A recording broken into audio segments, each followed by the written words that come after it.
जय हिंद दोस्तों, नमस्कार। Welcome to all of you study 91 official YouTube channel. My name is Shyanand Dubey और आज हम लोग डिस्कस करने वाले भाई मॉडल पेपर नंबर 3 यानी तीसरा दिन है। मॉडल पेपर का मतलब हुआ हूबहू पेपर जैसे यूपी पुलिस में आए हुए हैं, अभी हम कोशिश कर रहे हैं उसी को इजी लेवल यानी एज इट इज पेपर को हम जो है मॉडल के पेपर के फॉर्म में कन्वर्ट करके आप लोगों को बता रहे हैं। मतलब अभी हम अपने मन से थोड़ा सा मॉडरेट और टफ क्वेश्चन पे नहीं जा रहे हैं, अभी आसान वाले क्वेश्चन डिस्कस कर रहे हैं जैसे यूपी पुलिस में आते हैं। और अगर इस बार पैटर्न चेंज करता है, थोड़ा टफ पूछता है, वो भी हम आपको जो है अलग अलग दिनों में डिस्कस करेंगे। अभी आप पहले लेवल समझ जाओ कि भाई यूपी पुलिस का लेवल यही है, इसी तरीके से क्वेश्चंस बनते हैं। बस उसके बाद जो है जब क्वेश्चंस अपने मन से थोड़ा सा मॉडरेट और टफ की तरफ ले चलेंगे ना, तब आपको एग्जैक्टली समझ में आएगा, हाँ सर ये टॉपिक आपने डिस्कस कर लिया था, ऐसे ही क्वेश्चंस आएंगे। ओके आपको पता भाई कि डेली शाम को 7 बजे यानी 7 बजे मैथ्स की क्लास होती है और सुबह जो है 11 बजे सामान्य अध्ययन क्लास होगी, रीजनिंग क्लास 12 बजे एज इट इज है और 8 बजे हिंदी की क्लास स्टडी 91 के चैनल पे होती है। तो चलो भाई सभी लोग जल्दी से तैयार हो जाए। आज हम प्रैक्टिस सेट की बात कर रहे हैं, यानी आप अपने आप को असेसमेंट करोगे, इवैल्यूएट करोगे कि कितने क्वेश्चंस आप सॉल्व कर पा रहे हो। और ऐसे ही आज आसान है, हमें पूरी उम्मीद है जितने क्वेश्चंस आए हैं प्रीवियस सेट में 19 क्वेश्चन का सेट लेके आए, यानी 19 क्वेश्चन है। 19 क्वेश्चन में आप कितना सॉल्व कर पा रहे हो ये देखोगे। चलो क्वेश्चन नंबर 1, क्वेश्चन नंबर 1 देखते ही बहुत सारे लोग कहेंगे सर ये तो देखते ही हम बता सकते हैं। बिल्कुल, आपको ये कह रहा है सर कि if 1000 divided between A and B in the ratio of 3:2 then A will get, मतलब 1000 रुपए को ए और बी में 3 और 2 के अनुपात में बांटा जाता है, तो आपको बताना है कि भाई ए का हिस्सा क्या है। तो आप लोग बहुत बार पढ़ चुके हो कोई टोटल शेयर में ए को 3 पार्ट, बी को 2 पार्ट, दोनों का टोटल पार्ट 5 यानी 5 रेशियो की वैल्यू 1000 हुआ और ए के पार्ट की बात करेंगे 3 की वैल्यू बता दोगे ना, यहाँ 5 से 5 2 जा यानी 2 तिहाई 600 रुपए। हमें पूरा उम्मीद है बहुत सारे लोग जो है इसको देखते ही आंसर बता देंगे। देखो अब आपको यानी ये समझ में आ गया कि ऐसे डिस्ट्रीब्यूशन वाले क्वेश्चंस आए थे। अब क्वेश्चन कैसे बन जाएगा, मान लो अभी तो हमने ये दिया, बाद में ऐसे बन जाएगा कि आपको ये बोल दिया 96,600 rupees distributed among A and B in the ratio of 7:5, then find difference between share of A and B. मतलब 96,600 रुपए को ए और बी में बांटा गया, ए और बी का अनुपात क्या है 7 और 5, तो ए को बी से कितना अधिक मिलेगा। तो क्या करोगे भाई 7 5 12 की वैल्यू दिया है और किसका यानी ए को 7 पार्ट, बी को 5 पार्ट, कितना डिफरेंस है 2 पार्ट की वैल्यू निकाल सकते हो। अभी तो ए और बी का शेयर निकालना है, कभी डिफरेंस पूछेगा, कभी बी का शेयर पूछेगा। तो अगर आपको तरीका पता है तो इससे क्वेश्चन क्या करेगा भाई, यही डेटा टफ कर देगा, 1000 की जगह पर ये कर देगा। रेशियो 3:2 है, कुछ भी कर सकता है, लेकिन क्वेश्चन का पैटर्न यही रहेगा। अभी हम पैटर्न की बात कर रहे हैं, आसान क्वेश्चन ले रहे हैं जो आप आसानी से बता सको। इसको बताओ भाई, क्वेश्चन ध्यान से पढ़िए, टाइम लीजिए 1 मिनट, फिर आप बताओ परसेंटेज में कितनी बार क्वेश्चन आपको ये डिस्कस कर चुके होंगे। सर एक्स ने 30% अंक प्राप्त किया, 15 अंकों से अनुत्तीर्ण हो गया, वाई ने 40% प्राप्त किया और उत्तीर्ण अंक से 35 अंक अधिक लाए, तो बताइए उत्तीर्ण होने के लिए कितने आवश्यक प्रतिशत अंक चाहिए। मतलब एग्जाम एक ही है, A score 30% and failed by 15 and A का मतलब marks X and Y score इतना, ए स्कोर नहीं एक्स स्कोर, भाई एक्स यहां गलती से लिख दिया गया ना, यहां पे एक्स की बात करेंगे। कहोगे याद करिए आप लोग, जब भी यहां पे एक ही एग्जाम में 2 लोग अलग अलग शामिल होते हैं, अपीयर्ड होते हैं, तो आप क्या करते हो, दोनों का पासिंग मार्क्स बराबर कर देते हो। सर दोनों का पासिंग मार्क्स बराबर करने का मतलब, जैसे हम ये मानेंगे कि अधिकतम अंक जो है यानी मैक्सिमम जो मार्क्स है वो कितना लेट करोगे भाई 100% मान लो, और कुछ लोग x मानते हैं, लेकिन अब 100% से आसान बनेगा। थोड़ा सा मॉडर्न अप्रोच समझिए कि 100 अब 100x को या 100 को हम 100% मानेंगे भाई। तो कह रहा है x ने 30% अंक प्राप्त किया, अधिकतम अंक कितना है 100 है, अगर 100 का x ने 30% प्राप्त किया तो x का 30% 30 प्राप्त किया। फेल हो रहा 15 अंक से, इसका मतलब अगर 15 इसमें जोड़ दें पास हो जाएगा। ये ध्यान दीजिए, हमने ये बताया था भाई एक ही एग्जाम में 2 लोग अपीयर हो रहे हैं, कुछ पा रहे हैं, फेल हो रहे हैं या ज्यादा पा रहे हैं, हमेशा आपको उनको पास कराना है, बस आंसर। तो भाई ए के लिए ये एक्स के लिए था, इतना लाया, इतने से फेल हो गया, पास करा दिया। अच्छा, अब y कह रहा भाई, y इसी एग्जाम में 40% लाया। अच्छा, अब 40% लाया, 35 अंक अधिक पाया, किससे? उत्तीर्ण से। जैसे मान लो हम बोल दें 60 अंक चाहिए, एक व्यक्ति 50 अंक लाया, तो आप कॉन्फिडेंस से कह सकते हो कि भाई 10 अंक से फेल हुआ। लेकिन 60 चाहिए, एक ने 75 अंक लाया, आप ये कहोगे सर 15 ज्यादा ला दिया। मतलब अगर ज्यादा लाया होगा तो उतना घटाओगे तब पास होगा। इसका मतलब हुआ अगर y ने 40% लाया और ये 35 अंक अधिक लाया, यानी 35 घटा दोगे तो ये भी पास हो जाएगा भाई। और लॉजिक यही है, एक ही एग्जाम है, अगर दो लोग अपीयर हो रहे हैं, दोनों के पास मार्किंग बराबर कर दो। कर दिया भाई। तो इसको सॉल्व कर लो भाई, ये परसेंटेज इधर ले जाओ, ये इधर ले आओ, तो 40% में 30% जाएगा, घट जाएगा भाई, 10% बचेगा। ये 15 है और ये 35 इधर आएगा, जुड़ जाएगा, यानी 10% की वैल्यू 50 हुआ सर। 1% की वैल्यू सबको पता है, यानी 5 हो गया। अब जो आपसे कहा जाए, आपसे क्या कह रहा है ध्यान समझिए। आपसे ये नहीं कह रहा है कि सर टोटल मार्क्स बताइए। टोटल मार्क्स अगर बताना होगा तो आप क्या करोगे सर, यानी 5 में 100 से गुणा कर दो, 500 हो गया। उत्तीर्ण अंक बताना है तो सर ये भी उत्तीर्ण है और ये भी उत्तीर्ण है, यानी ये भी पास और ये भी पास है, तो पास मार्किंग बता देंगे। लेकिन क्या पास मार्किंग बताना है? नहीं, आपको पास प्रतिशत बताना है। यानी आपको यह पता है सर 30% लाया, 15 अंक से फेल हो गया, यानी हमें अंक नहीं निकालना, परसेंट में निकालना है। यानी 100 का 30% लाया, 15 अंक से फेल हुआ, यानी जो 15 मार्क्स है उसे आप परसेंट में कन्वर्ट कर दो, प्रतिशत में बदल दो, तो डेफिनेट परसेंट में पास मार्किंग डायरेक्टली आ जाएगी।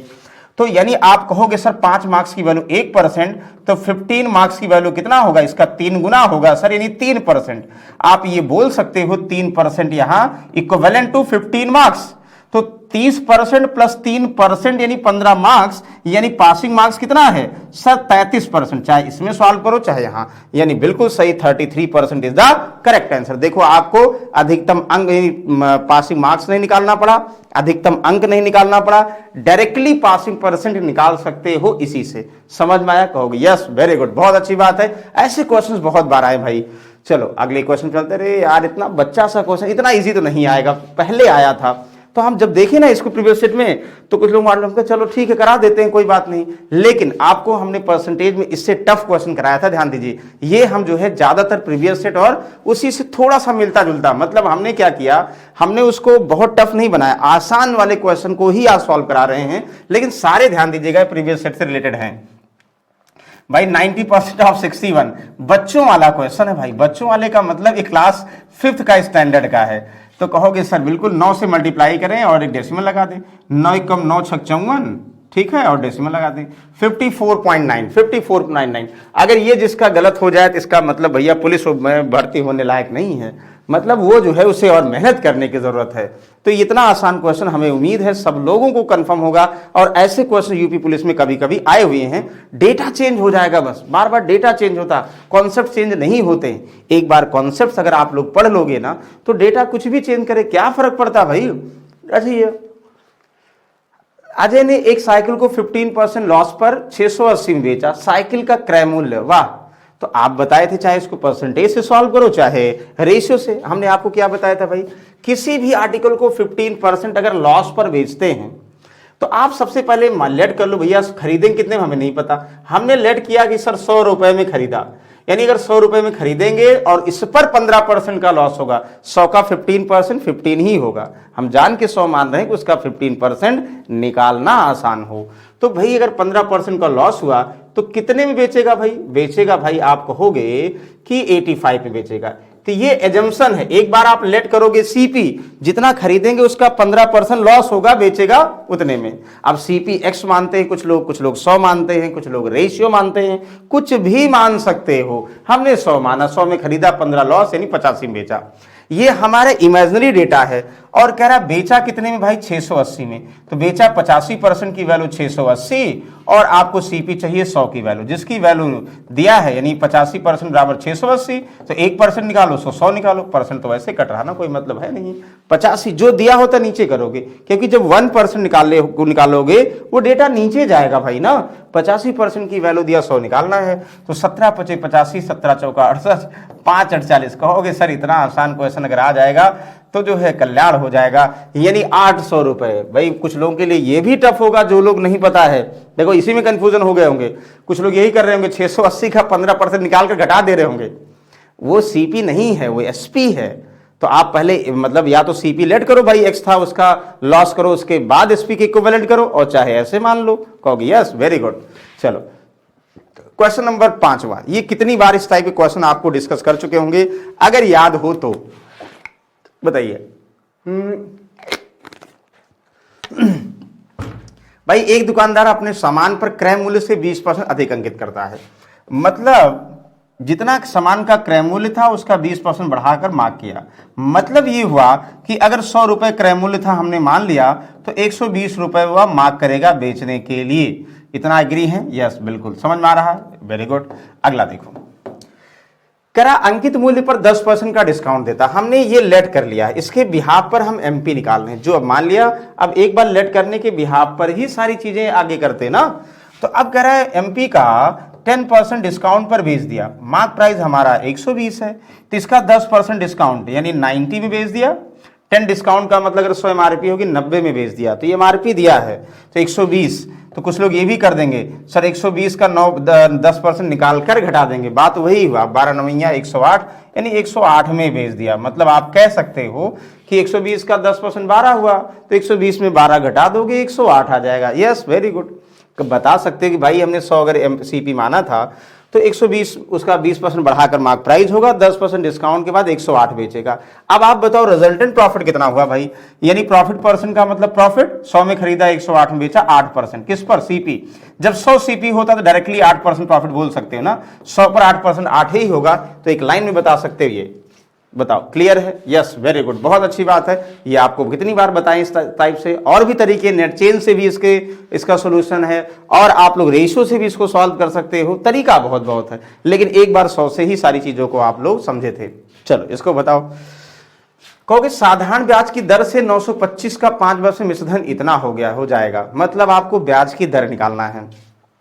कहोगे सर साधारण ब्याज में गिने चुने फॉर्मूले हमने पढ़े थे, तो एक तो फॉर्मूले ये पढ़ा था SI = PRT/100, अगर फॉर्मूले से लगा रहे हैं तो। अदरवाइज जो हम लोग SI पढ़ रहे थे उसको हम परसेंटेज से सॉल्व कर रहे थे, यानी SI = RT% से, तो कम फॉर्मूले की जरूरत थी। लेकिन दूसरा फॉर्मूला क्या पढ़ा था सर, अगर P निकालना होता है तो आप करते हो SI × 100 और रेट ऑफ इंटरेस्ट × टाइम। अच्छा, अगर आपको रेट निकालना होता है सर तो क्या करते हो, SI × 100 और भाई रेट निकालना P इधर आ जाएगा, P × T आ जाएगा। सर टाइम निकालना होता है तो सर SI × 100, अगर बेसिक से की बात कर रहे हैं P × आप करोगे R। अगर T और R बराबर होता तो भी फॉर्मूला बताए थे। फिलहाल इतना आपको पता होगा, हमें पूरी उम्मीद है। चलो कंफ्यूजन नहीं करते हैं, जो लोग पहली बार देख रहे हैं तो SI के जब चैप्टर डिस्कस करेंगे तो आपको परसेंटेज से डिस्कस करेंगे। यहां देखोगे भाई 925 रुपए का यानी प्रिंसिपल हो गया, 5 वर्ष टाइम हो गया, मिश्रधन यानी अमाउंट हो गया। तो आपको पता है ना, अगर हम कोई धनराशि निवेश करते हैं उस पर जो ब्याज मिलेगा और जुड़ने के बाद हमारा मिश्रधन होता है, यानी अगर रेट ऑफ इंटरेस्ट चाहिए भाई तो साधारण ब्याज गुणे 100 P × T। P तो 925 कंफर्म है, यानी ब्याज चाहिए। अब ब्याज चाहिए भाई, आप बताओ ब्याज क्या होता है। सर ब्याज बराबर अमाउंट यानी जो दिया गया माइनस प्रिंसिपल, आपको दिया 925, बस आंसर। तो क्या होगा सर 5 होगा, यहाँ क्या होगा 10 में से 2 गया 8 होगा, यहाँ क्या हुआ भाई, कहोगे सर क्या हुआ, यहाँ से 10 से गया 185 ना। बताओ ये 75 10 185 सही कह रहे हैं, 1000 सही है, कोई डाउट नहीं है। 75 10 85 185 हमारा ब्याज हो गया। तो इसी में रख दो, R = SI × रख दें इसी में। कहोगे हाँ सर, हमारा R बराबर क्या हुआ, रेट ऑफ इंटरेस्ट SI 185 हुआ गुणे 100। इसमें कोई डाउट नहीं था, देखते ही आप लोग बता देते, लेकिन हम यहाँ बेसिक से कुछ लोग किए होंगे तो इसलिए सॉल्व कर दे रहे हैं। कहोगे वाह सर 5 से कटेगा, बिल्कुल 5 दूनी 10 20 हुआ। अच्छा एक और करें, 25 से काट दें, चल अच्छा कोई बात नहीं, 5 से 5 दूनी 10 20 हो गया। चलो 5 से काट दो, कहोगे ठीक है। यहाँ 5 से कट करोगे, 5 × 5 4 9, 5 8 40 ना, 2 42, 5 25 और 5 चौक 20। कहोगे ये तो कट गया सर, डायरेक्टली 4% आ गया, एकदम आसान सा आंसर है। 4% इज द करेक्ट आंसर। इसमें आई होप किसी को कंफ्यूजन नहीं होगा। बताओ क्या और कोई तरीका बताने की जरूरत है? नहीं सर, बिल्कुल आसान है। क्वेश्चन नंबर 7 पे आप आओगे। वाह सब SI CI देखो, एक दो क्वेश्चन SI CI से डेफिनेट है और एक दो क्वेश्चन डेफिनेट SI CI से और क्वेश्चन परसेंटेज से क्लियर है, हर बार आते हैं।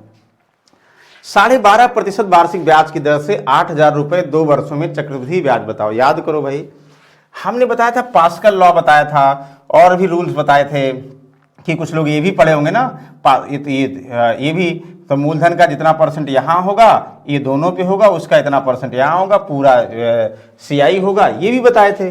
और याद करो 2 साल के लिए पास्कल लॉ भी बताया था और क्यों कैसे होता ये भी बताया था। 3 साल के लिए 1, 2, 1, 3 और 2 का 1 ज़्यादा 3, ये 2 ईयर के लिए, और ये 3 टाइम्स या 3 ईयर के लिए, 4 ईयर के लिए 1, 3, 1, 4, 3, 3, 6, 1 इतना।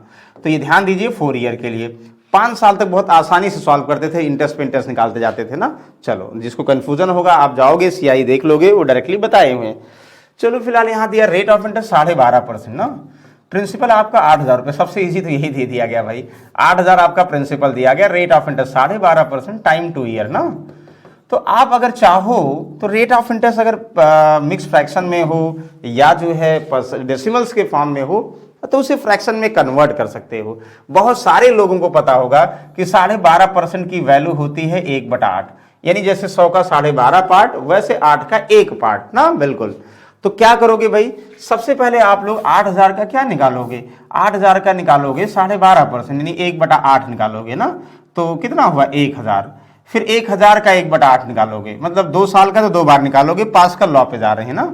तो कहोगे 8 एकम 8 दूना 16, 8 पंजे 40, फिर मल्टीप्लाई 2 करोगे, फिर मल्टीप्लाई 1 करोगे, तो ये 2,000 हुआ सर, और ये 125 हुआ ना। तो पूरा ऐड करोगे, ये क्या बनता है CI यानी 2125, और ये वाला कॉलम SI का, ये CI माइनस SI का अंतर 2 सालों का बताया था भाई। तो आप कहोगे sir 2125 is the correct answer. ये तो हम पहले ही सॉल्व कर लेंगे सर, वेरी गुड। और भी इसके बहुत सारे तरीके हैं, चलो इसको आप बताओगे। इतना आसान दिया गया भाई, ये सारे क्वेश्चन जो है मॉडल पेपर के हैं और प्रीवियस सेट से बनाए गए, इसलिए हमने डेटा ज़्यादा चेंज नहीं किया है, थोड़ा थोड़ा टफ इजी किया है। सुरेख, महेश और कमलेश एक व्यापार 1,000, 1,250 और 1,500 लगाते। पहले के जमाने में कम पैसे लगाते थे, इसलिए वैल्यू कम दी है। वर्ष के अंत में 150 की हानि हुई। महेश की हानि भाई, जैसे अगर हम जिस रेशियो में पैसा लगाएंगे, जब उस रेशियो में हम लाभ लेंगे तो उसी रेशियो में तो हानि भी तो होगी। कहोगे हाँ सर बता दो, कहोगे भैया सुरेख हैं और आपके महेश हैं और आपके कमलेश हैं, सब बराबर समय के लिए इन्होंने ये 1,000 रुपए इन्वेस्ट किए और इन्होंने 1,500 इन्वेस्ट किए और इन्होंने इन्वेस्ट किया, नहीं भाई ये 1250 इन्वेस्ट किया और ये 1,500 इन्वेस्ट किया ना, वेरी गुड। तो आपको पता वर्ष के अंत में यानी जितना टाइम के लिए इन्होंने पैसा लगाया उतने टाइम के लिए इन्होंने, उतने टाइम के लिए इन्होंने। आपको पता है कि अगर 3 लोग कोई बिजनेस स्टार्ट करते हैं तो ए जितना मनी जितने टाइम के लिए, बी जितना मनी जितने टाइम के लिए, सी जितना मनी जितने टाइम के लिए लगाएगा वही उसके प्रॉफिट का रेशियो होगा। कहोगे वाह, तो टाइम जब बराबर है तो जरूरत तो नहीं है ना, बिल्कुल सही, ये कट गया।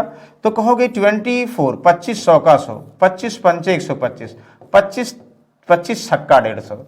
कहोगे वाह sir, the ratio of their profit या लॉस, लाभ होगा तो लाभ भी इसी अनुपात में बांटेंगे, हानि होगी तो हानि भी बांटेंगे भाई। कहोगे अच्छा, तो सुरेश 4 भाग 5 भाग 6 भाग, तो 6 5 11 और 4 15, तो तीनों का कुल हानि जो ही 15 भाग की वैल्यू 150 हुआ। आपका महेश भाई साहब, महेश की हानि 5 का, तो महेश जी का 5 की हानि, तो 5 तिहाई 15 और 3 पचे 15। कहोगे सर 50 रुपए की हानि महेश जी की हुई है। देखो ध्यान दीजिए, जिस रेशियो में जो इन्वेस्टमेंट करते हैं और टाइम के लिए जो प्रॉफिट का अनुपात बनता है वही लॉस का भी अनुपात बनता है भाई। जब लाभ में हिस्सा होगा तो हानि में तो हिस्सा होगा ना। कहोगे हाँ सर बिल्कुल, वेरी गुड। दिस इतने इजी थे। 3 संख्याओं का औसत 77 है, यानी the average of 3 number is 77, यानी 3 नंबर्स का एवरेज आपको पता है तो माइंड में तुरंत आएगा कि भाई 3 नंबर का एवरेज अगर कंफर्म है तो तीनों संख्याओं का योगफल यानी सम कितना होगा अगर जरूरत पड़ी तो। ध्यान दीजिएगा, अगर एवरेज है जरूरत पड़ी हो, यानी 3 7 21, 3 से 21 और 2 कितना हुआ 23, यानी 231 योगफल होगा। ये माइंड में तुरंत जूम कर लिया। प्रथम संख्या दूसरी की दोगुनी है और दूसरी संख्या तीसरी की दोगुनी। अरे भाई बार बार दोगुनी है, twice third number second number is twice of the second, दोनों भैया। तो कहोगे ऐसे लिख लो, first number, second number, third number. तो कुछ लोग रेशियो निकालते हैं कि पहले फर्स्ट सेकंड निकालेंगे, फिर सेकंड थर्ड निकालेंगे, फिर रेशियो निकालेंगे। और कुछ लोग डायरेक्ट करेंगे। कैसे डायरेक्ट करेंगे? कहोगे पहली दूसरी की दोगुनी है और दूसरी तीसरी की दोगुनी, यानी तीसरी अगर हम मान लें 1 तो दूसरी 2 हो जाएगी। अब दूसरी 2 होगी तो पहली, तो भाई जो पहली है दूसरी के दोगुनी, यानी 2 का 2 गुना 4। इतना आसान हो गया। यानी the ratio of first second and third number is 4:1। कहोगे हाँ बहुत अच्छी बात है। जब 4:2:1 अनुपात हो गया फर्स्ट सेकंड थर्ड नंबर में, तो तीनों का योगफल 4×2=6 7 हुआ। कहोगे 7 रेशियो की वैल्यू 231, तीनों का सम दिया है कितना? 231। अच्छा क्या चाहिए? तीसरी संख्या भैया 1, यानी थर्ड नंबर आप लोग सुनहरे अक्षरों में बता दोगे। कहोगे सर 7×3=21, 7×3=21। हाँ बिल्कुल, 33 इज द करेक्ट आंसर। बताओ कोई कंफ्यूजन है? No no no no, no confusion at all. I hope everyone solve this. कहोगे सर एक ही मतलब कुछ लोगों के दिमाग में आ रहा है सर इतना इजी क्वेश्चन पुलिस में आता है। हाँ भाई आता है, अभी आपको और मॉडरेट और टफ की तरफ ले चलेंगे, लेकिन ऐसे क्वेश्चंस आए हैं। एक काम को 20 दिन में, बी 30 दिनों में, ए अकेले काम किया, फिर बी सी के साथ मिलकर शेष काम को 18 दिनों में किया, तो सी अकेला, भाई सी भी शामिल हो गया। तो कहो यहां तक तो ठीक है भाई, ए पूरा काम 20 दिन में किया, अच्छा बी पूरा काम किया कितने? 30 दिन में। तो हमें पता सर पूरा काम कितना, इसका हम एलसीएम लेते थे, 60 टोटल काम है। ये 20 दिन में 20×3 60, यानी 3 काम पर डे, और 30×2 60, यानी 2 वर्क पर डे। हमें ये पता हो गया देखते ही, यानी ए किसी वर्क को करेगा, बी करेगा, या और कोई लोग किसी को प्रॉपर एक काम को अलग अलग समय में करेंगे। तो हम पहले एलसीएम यानी वर्क निकाल लेंगे, फिर अलग अलग आपको क्या निकालना? इफिशियंसी निकालना। कहोगे अच्छा वेरी गुड, फिर क्या करना सर? फिर ये करना भाई, तो जैसा अकॉर्डिंग टू कंडीशन, भाई जो 60 काम है हमारा, इसमें सी को रिलेट करने का एक उसने तरकीब सोचा है। कैसे करा? ए ने स्टार्ट किया, ए ने काम स्टार्ट किया और फिर बी और सी के साथ मिलकर शेष काम 18 दिन में किया। तो सी अकेला, भाई स्टार्ट की कितने दिन तक किया? A work alone and then B along with C complete remaining work in 18 days. अच्छा ये कह रहा दे, एक चीज ध्यान दो, हमें ये नहीं पता है भाई, एक ये दिन के बारे में नहीं पता, सबसे बड़ी बात है। तो सी मतलब कुछ टाइम दिया, गलती से मिसिंग दे दिया गया है। भाई ए ने अकेले काम किया तो कितने दिन तक काम किया? भाई ए अकेले काम करेगा, हमें पता 3 वर्क पर डे। तो चलो हम मान लेते कुछ दिन काम किया, मान लो हम बोल दें एक्स दिन काम किया, एक्स दिन तक काम ए ने किया। फिर जो है कह रहा जो बाकी बचा काम बी और सी ने किया, तो बी और सी ने किया, तो हमें तो बी का तो पता है भाई, 2 काम सी का नहीं पता, मान लो वाई, और ये 18 दिनों में पूरा किए ना। तो यहां से भाई एक वैल्यू नहीं निकलेगी, इसलिए कंफ्यूजन है। तो कहोगे मतलब अगर आप लोग सॉल्व करते हो कि भाई ए का एक्स दिन 3x मान लोगे, ये 3x मान लोगे, और प्लस कितना भाई, अगर बी की बात करें, बी 2 + y, 18×2 = 36 हुआ, और प्लस कितना हुआ 18y हुआ ना, और इक्वल टू 60 काम। अगर काम की बात करेंगे तो ये हो गया सर, 36 इधर जाएगा, यानी 3 अगर कॉमन लोगे, x प्लस कितना 3 × 6 = 18, 6y बराबर कितना हुआ, 36 घटा दोगे, कहो कितना बचेगा 24 भाई, 3 और 24 यानी 8। ये एडजस्टमेंट वाला है, तो सी अकेले काम कितने दिनों में करेगा? तो ये यहाँ पे ए ने अकेले कुछ दिन बोला जाना चाहिए था, इसीलिए कंफ्यूजन है। मतलब यहाँ क्वेश्चन में कुछ दिन तक काम करे, दिन नहीं दिया गया, गलती से हो सकता मिसप्रिंट दे दिया हो। क्योंकि अगर आप करते हो ना भाई 3 वर्क पर डे के हिसाब से कुछ दिन, x दिन तक, रिमेनिंग काम को बी और सी का पर डे वर्क दिया नहीं था, इसका मतलब सी का भी वर्क पर डे मिसिंग है, इसलिए नहीं निकलेगा। सॉल्व करोगे तो x + 6y 8 हो जाएगा। जब हमें x दिन में निकाल रहे हो ना, y की इफिशियंसी कंफर्म ही नहीं है, या तो x और y दोनों पुट करो कंडीशनल, लेकिन ऐसा नहीं दिया गया, क्वेश्चन में कुछ गड़बड़ी है, कोई बात नहीं, चलो कोई बात नहीं, नेक्स्ट वाले देखोगे। फिलहाल कहोगे सर सॉल्व तो कर लिए, स्पीड टेस्ट कहां से लगाएंगे? तो आप देखोगे www.study91 के pro.com के चैनल पे आपको स्पीड टेस्ट यानी स्पीड टेस्ट सीरीज की श्रृंखला है, जैसे यूपीपी में क्वेश्चंस आते हैं वैसे ही क्वेश्चंस मॉडल किया गया है कि आप लोग प्रैक्टिस कर सको और एग्जाम में अपने आप को फ्री फील करा सको कि भाई अगर जो भी 19-20 क्वेश्चन मैथ्स के आएंगे, क्वांटिटेटिव एप्टीट्यूड के आएंगे, उनमें कोई गड़बड़ी मत करो क्योंकि मैथ आसान होगा। मतलब ऐसा नहीं कि जो है सब पढ़ना ही है, एक बार बेसिक टॉपिक्स पढ़ लोगे तो उसमें कंफ्यूजन नहीं होगा। चलो इसको बताओ भाई, क्वेश्चन नंबर 11 क्या, एक व्यक्ति अपने घर से ऑफिस साइकिल द्वारा निश्चित समय में पहुंचता है। यदि वह 10 किलोमीटर प्रति घंटे की चाल से साइकिल चलाता है तो 4 मिनट बचाता है। जब 8 किलोमीटर चलाता है तो 5 मिनट बचाता है। उसके घर और ऑफिस के बीच की दूरी। वाह, ये बहुत बार हम लोगों ने क्वेश्चन सॉल्व किया है ना, ध्यान दो भाई। उसका होम है और ऑफिस है, अपने मन से बना लिया। एक पर्सन जो ट्रेवल करता office bicycle in a certain time if he cycles at the 10 kilometre per hour, यानी ये कह रहा है भैया अगर ये 10 किलोमीटर प्रति घंटे की चाल से घर से ऑफिस जाएगा तो 4 मिनट बचाएगा, यानी 4 मिनट भैया पहले पहुंच जाएगा। मतलब मान लो उसका ऑफिस पहुंचने का समय कितना था, मान लो 1 घंटे में ऑफिस पहुंच रहा है, लेकिन 10 किलोमीटर चलाएगा तो 4 मिनट पहले यानी 56 मिनट में पहुंच रहा है, ये कह रहा है। But when he cycles 8 kilometre पर, भाई जब 8 किलोमीटर पर आवर चलाएगा तो आपको पता है, और अगर स्लो चलाएगा तो और लेट पहुंचेगा, तो then he need another 5 minute, मतलब then he needs another 5 minutes. मतलब अगर वो 8 किलोमीटर जाएगा तो 5 मिनट की आवश्यकता होती, तो उसे और 5 मिनट की आवश्यकता होती है, यानी जो सामान्य समय था उससे 5 मिनट अधिक समय लेता है, ये कह रहा है ना। मतलब सामान्य यूजुअल टाइम जो लेता है, अगर वो 8 की चाल से और धीरे चलाएगा तो 5 मिनट सही समय से और अधिक लगेगा, और पहले 4 मिनट कम समय लगता है। अब आपको पता है भाई कि जब दूरी बराबर है, आपको पता है स्पीड टाइम के इनवर्स प्रोपोर्शन होगा। याद किए होंगे आप लोग भाई, जब डिस्टेंस सेम है तो आप चाहे ये लगाओ कि S1 T1 equal to S2 T2, ये, या आप लोगों को ये बताया था अगर डिस्टेंस सेम है, एक ही दूरी को दो अलग अलग स्पीड से जा रहे हैं, यानी स्पीड का रेशियो आप बताओ कितना है। सर स्पीड का रेशियो है 2 पंचे 10 2 चौक 8, यानी पहले दिन इस साल से जाएगा, दूसरे दिन इस साल से जाएगा। और आपको पता है सर, अगर स्पीड का रेशियो दिया है, इनका रेसिप्रोकल यानी टाइम का रेशियो क्या हो जाएगा, इन्हीं का उल्टा, 4 और 5। पहले दिन 4 समय, दूसरे दिन 5 समय। पहले दिन 4 मिनट जल्दी और दूसरे दिन 5 मिनट लेट, यानी अगर आपको बोल दिया जाए 1 घंटे पहुंचना था, पहले दिन 56 मिनट, दूसरे दिन 65 मिनट, अंतर कितना होगा, डिफरेंस साइन होगा, जुड़ जाएगा।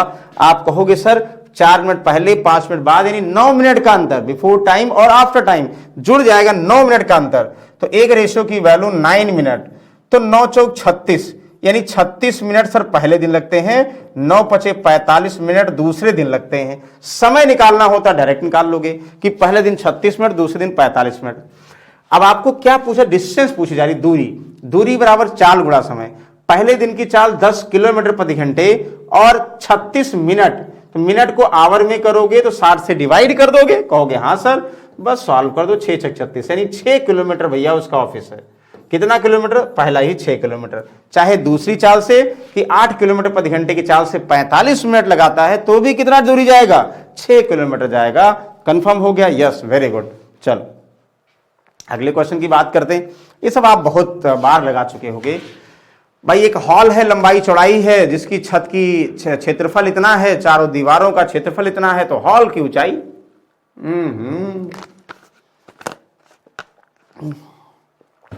कहोगे गजब का क्वेश्चन है, 2-3 है। देखो इसकी छत की क्षेत्रफल इतना वर्ग मीटर। एक चीज ध्यान दो, जैसे ये रूम है, लंबाई चौड़ाई, तो एरिया अगर निकालोगे तो लंबाई चौड़ाई जितना रूम का होगा उतना ही छत का होगा लंबाई चौड़ाई, ना है कि नहीं। हम दीवार की बात नहीं कर रहे हैं। और कमरे के चारों दीवालों का क्षेत्रफल आपको पता है, एरिया ऑफ 4 वॉल।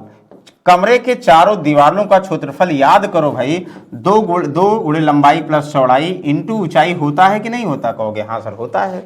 और आप ये यहां से लंबाई और चौड़ाई का अनुपातिक मान दिया, जहां पर अनुपातिक मान दिया है और उस मान का मल्टीपल के फॉर्म में यूज हो रहा है, यानी 3 × 2 के फॉर्म में, हमेशा इसको x या y किसी वेरिएट से रिलेट करोगे। मतलब हम हाल की लंबाई को 3x मान लें, चौड़ाई को 2x मान लें, क्यों, वो किसी का पार्ट है, ऐसा मान लें।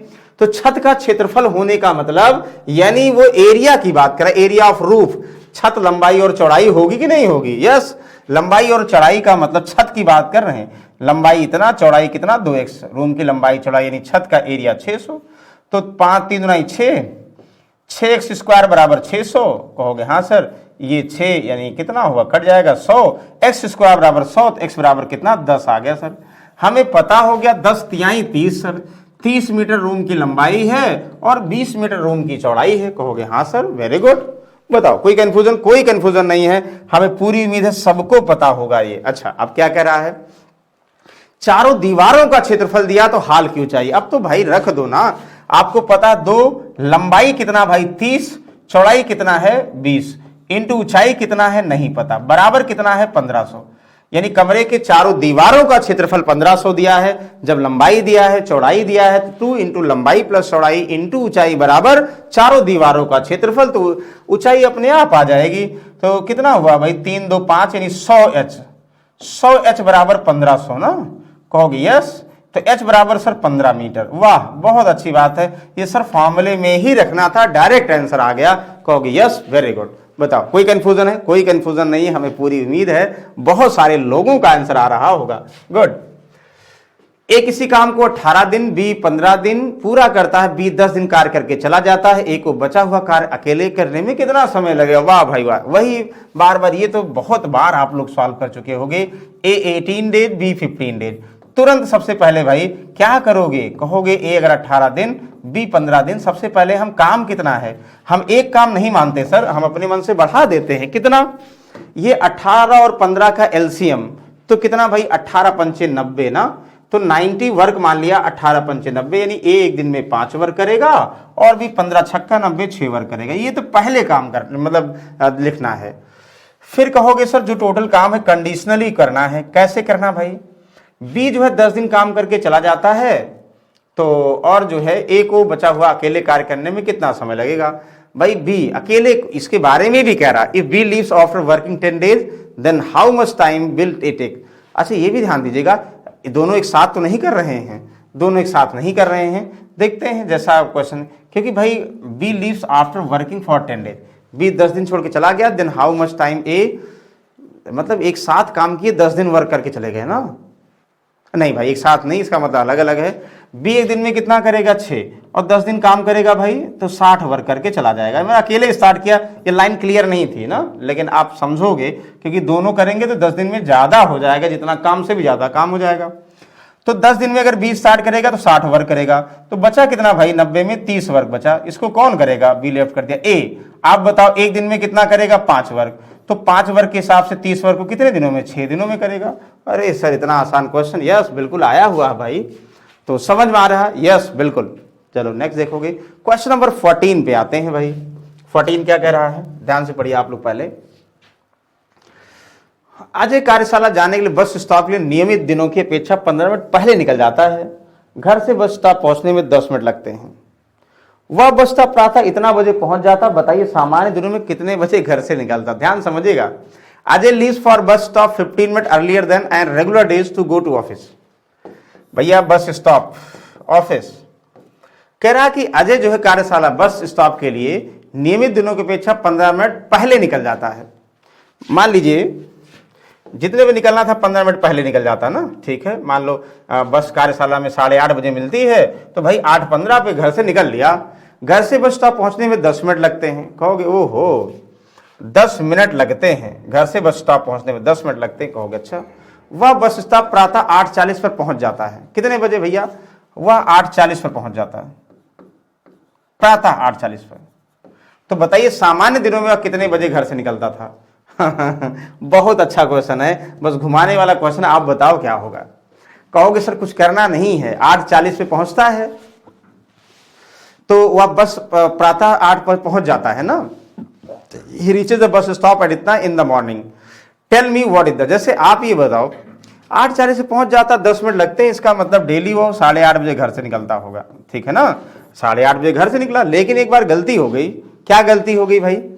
8:30 बजे निकलता लेकिन वो बस इतना पहुंच जाता। बताइए सामान्य दिनों में कितने बजे घर से निकलता? अच्छा अजय कार्यशाला बस के लिए नियमित 15 मिनट पहले निकल जाता है, मतलब एक दिन वो 15 मिनट पहले पहुंच गया, निकल लिया। तो जैसे पहले होने का मतलब अगर वो 8:30 में निकल रहा है, मतलब 10 मिनट लगते हैं, तो 8:15 पे निकल ले रहा है। ध्यान समझिएगा, 8:15 में निकल ले रहा है। भाई ये क्या कह रहा,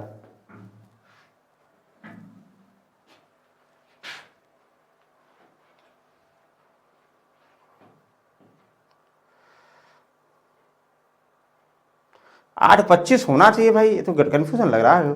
कोई ऑप्शन नहीं। देखो अगर सामान्य दिन की बात करें भाई 8:40 पे पहुंचता है, 10 मिनट लगते हैं, तो 8:30 पे निकला होगा ना। लेकिन 15 मिनट और पहले निकलने का मतलब क्या हुआ कि 15 मिनट और 8:40 पे पहुंचाना है।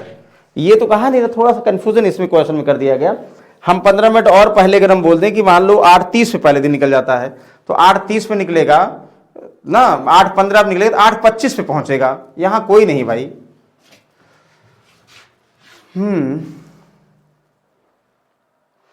नॉर्मल डे में नहीं, 8:30 पे वैसे कहा जाए तो कोई मतलब है नहीं।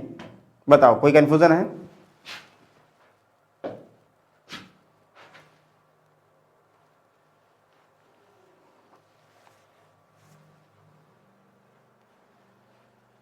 भाई नियमित दिनों की बात करेगा, लेकिन सामान्य दिन पूछा जाए इसलिए 8:30 तो सही है। लेकिन जो 15 मिनट कह रहा है नियमित पहले चलता है, भाई पता 8:40 पहुंचेगा, 10 मिनट लगेगा, 8:30 में निकलेगा घर से सामान्य। लेकिन 15 मिनट पहले और निकल जाएगा, यानी अगर वो 8:15 पे निकलता है तो 10 मिनट बाद यानी 8 किस पे, 8:25 पे पहुंचेगा। कंडीशनल है। फिलहाल हम इसी के साथ जाएंगे। ओके चलो, इतने का वर्गमूल, वाह बहुत अच्छी बात है, इसको सब लोग बताएंगे। इतने का वर्गमूल याद करो। इसको क्या लिखते थे भाई, बार का मतलब हुआ 0.4, बार बार मतलब 4 4 4 4 4, बार का मतलब हुआ दिस। तो पहले आप क्या करोगे, पॉइंट बाद अगर बार हटाओगे, ध्यान समझिएगा, बार अगर हटाते हो तो क्या करते हो, कहोगे सर बाई 9, ठीक है ना। अगर पॉइंट के बाद बार हटाओगे, कुछ नहीं करना है, तो बार 4 से हटाओगे तो डिवाइड बाई 9। क्यों? क्योंकि जैसे ऐसे लिखते हो ना, x इक्वल टू 0.4 बार, इक्वेशन नंबर 1। 10 से मल्टीप्लाई करो 10x, यहाँ कितना हो जाएगा 4, यहाँ बार, ये तो बहुत बार है, सेकंड इक्वेशन। ध्यान समझिए, घटाओगे भाई कितना हुआ 9x इक्वल टू कितना 4, ध्यान दीजिएगा, x इक्वल टू कितना 4/9, हुआ कि नहीं हुआ। आपको कुछ नहीं करना है, जिस नंबर पे कंप्लीट बार होगा उसको हटा के 9 से भाग कर दो पॉइंट के बाद ना।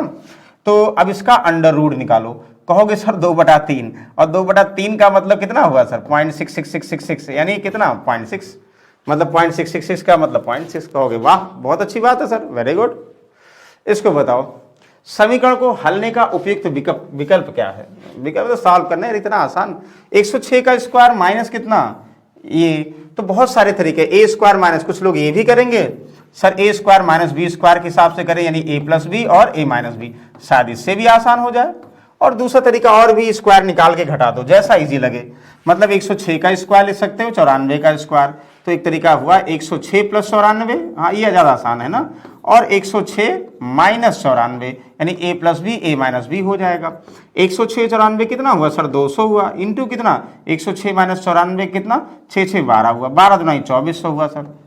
इतना आसान sir. Option number 1 is the correct answer. ये कर सकते हो, चाहे स्क्वायर करके घटा दो तो भी सही है, वेरी गुड। 17वां आप बताएंगे।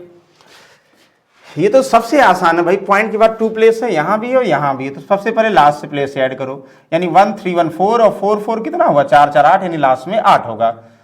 क्या है भाई, 4 1 5 4 9, अरे 9 होगा, हम भी गलत हैं। इतना आसान क्वेश्चन, यही गलती होती है भाई। 1 4 1 5 और 4 कितना 9 होगा, 9 होगा भाई, 9, मतलब ये ऑप्शन कट, बाकी ये सब कोई भी हो सकते हैं। दूसरा ऑप्शन 9 3 12 और 3 15, ऐसे करोगे ना, 5 कैरी कितना 1, लास्ट में 0.59 सर तीनों में है, अच्छा 1 कैरी, 7 1 8 8 16 और 2 कितना 18, 18.59, यानी वाह ऑप्शन नंबर 1 ही करेक्ट आंसर, इसमें कोई डाउट ही नहीं भाई। Okay yes.